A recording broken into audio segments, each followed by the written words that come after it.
The Samsung Galaxy S23 is one of the best phones you can buy on the market today. But whether you're looking at the regular S23 or the S23 Plus or the full-fat Ultra you see here, they're all really expensive. Now, however, you have this, the S23 FE, the baby version, starting at just under 3,000 ringgit. But how much do you lose out by going with the cheaper model? Don't worry, I got you.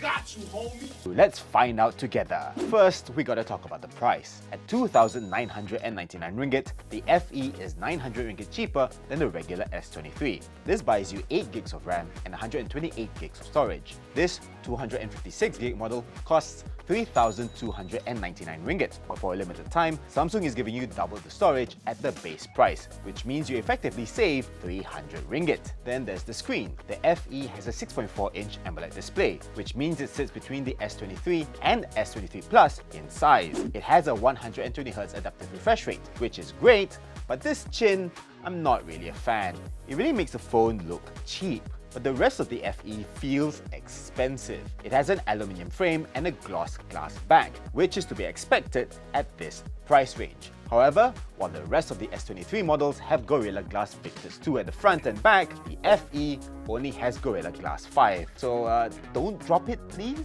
As for what's inside, the S23 FE doesn't get the high-end customized Qualcomm Snapdragon 8 Gen 2 chip that the other S23s have. Instead, you get Samsung's own Exynos 2200, which isn't great. It's still a flagship class 4nm chip, but it's not as fast, it has a reputation for overheating, and most games aren't optimized for it. And Nothing Phone 2 is around the same price and has last year's Snapdragon 8 Plus Gen 1, so what gives, Samsung? But hey, at least the larger size compared to the standard S23 means that the FE has a much bigger 4,500 mAh battery, which should provide better battery life. It also gets the same 25-watt wired charging and 15-watt wireless charging, but no reverse wireless charging. Wah wah. And finally, we come to the cameras. Both the regular S23 and the FE use a 50MP main camera and a 12MP ultra-wide, but the FE's telephoto camera is an 8MP shooter rather than 10MP on the S23. We took a few photos using the FE, and while these are pretty good cameras, I wouldn't call them pro-grade like how Samsung does.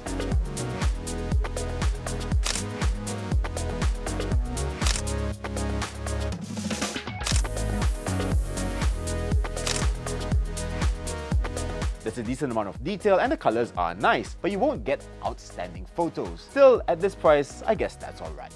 Both the S23 and the FE are also capable of shooting 8K video. The FE is locked to 24 frames per second in this mode. At the front, you'll find just a 10MP selfie camera instead of 12MP on the S23. It's fine. Good detail, but nothing to write home about.